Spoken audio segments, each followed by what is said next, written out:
Hi friends, இன்றைக்கி வீடியோவில் இட்லி மாவு வச்சு 2 வகையான பிரேக்ஃபாஸ்ட் ரெசிபி தான் பார்க்க போகிறோம்.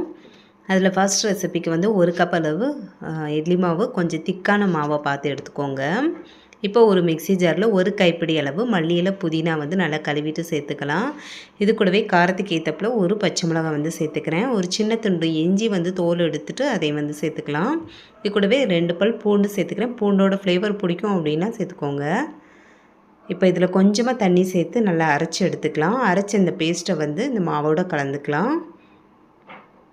இதில் வந்து மல்லியில் புதினா சேர்க்குறதுனால இந்த தோசையோட வாசனையும் சரி, டேஸ்ட்டும் ரொம்ப சூப்பராக இருக்கும். இதை வந்து சேர்த்துட்டு இப்போ இந்த மாவுக்கு தேவையான அளவு தண்ணி சேர்த்து, உப்பும் சேர்த்து தோசை மாவு பதத்துக்கு நல்லா கரைச்சி எடுத்துக்கலாம்.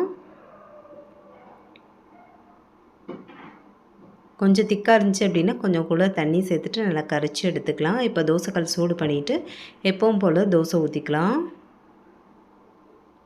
இதில் இன்னும் கொஞ்சம் கூட வேணும் அப்படின்னா மல்லியில் புதினா வந்து கொஞ்சம் எக்ஸ்ட்ரா சேர்த்துக்கலாம். கலரும் சரி, டேஸ்ட்டும் ரொம்ப சூப்பராக இருக்கும். இதில் நெய்யோ அப்படி இல்லைன்னா பட்டர் சேர்த்துக்கலாம். நல்லா மொறு மொறுன்னு சூப்பரான தோசை வந்து ரெடி ஆயிடுச்சு. இது தேங்காய் சட்னி கூட வச்சு சாப்பிட்றதுக்கு ரொம்ப நல்லாயிருக்கும்.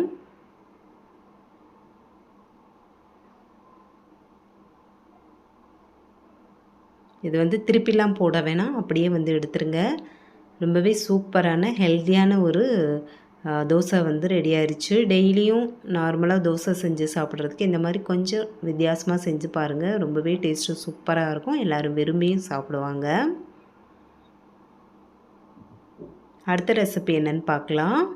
இதுக்கு வந்து 1 கப் அளவு இட்லி மாவு எடுத்திருக்கேன். கொஞ்சம் திக்கான மாவை எடுத்துக்கோங்க. இதுக்கு வந்து 2 மீடியம் சைஸ் தக்காளி வந்து ஒரு கட் பண்ணி மிக்ஸி ஜாரில் சேர்த்துக்கலாம். இது காரத்துக்கு ஏற்றாப்புல மிளகாய்த்தூள் சேர்த்துருக்கேன். கொஞ்சமாக மஞ்சள் தூள், ஒரு அரை ஸ்பூன் ஜீரகம், கொஞ்சமாக உப்பு, இவ்வளோ சேர்த்து அரைச்சி எடுத்துக்கலாம். அதில் வந்து தண்ணி சேர்க்க வேணாம். இப்போ இந்த அரைச்சதை வந்து இந்த மாவோட மிக்ஸ் பண்ணிக்கலாம்.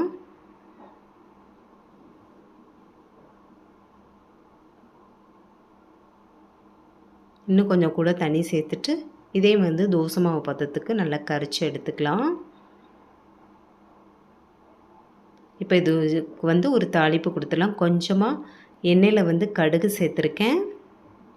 இது கூட கொஞ்சமாக கடலைப்பருப்பு ஒரு அரை ஸ்பூன் போல் சேர்த்துக்கோங்க. அரை ஸ்பூன் உளுந்து, ஒரு கைப்பிடி அளவு வெங்காயம் வந்து நல்லா பொடிசாக கட் பண்ணிவிட்டு சேர்த்துக்கலாம்.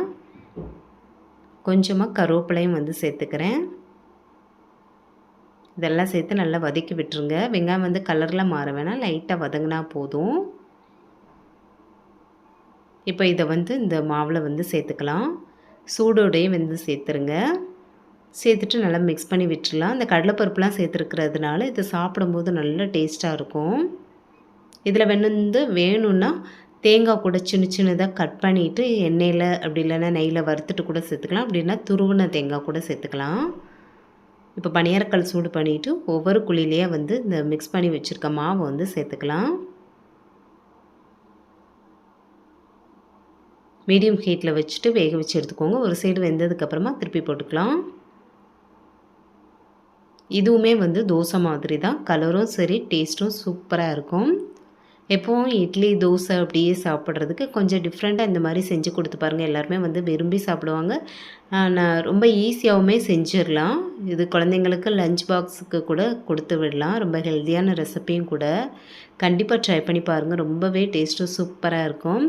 இந்த 2 ரெசிப்பியுமே செஞ்சு சாப்பிட்டு பார்த்துட்டு எப்படி இருக்குன்னு மறக்காமல் கமெண்ட் பண்ணுங்கள். இந்த வீடியோ பிடிச்சிருந்தா மறக்காமல் லைக் பண்ணிடுங்க. Bye friends.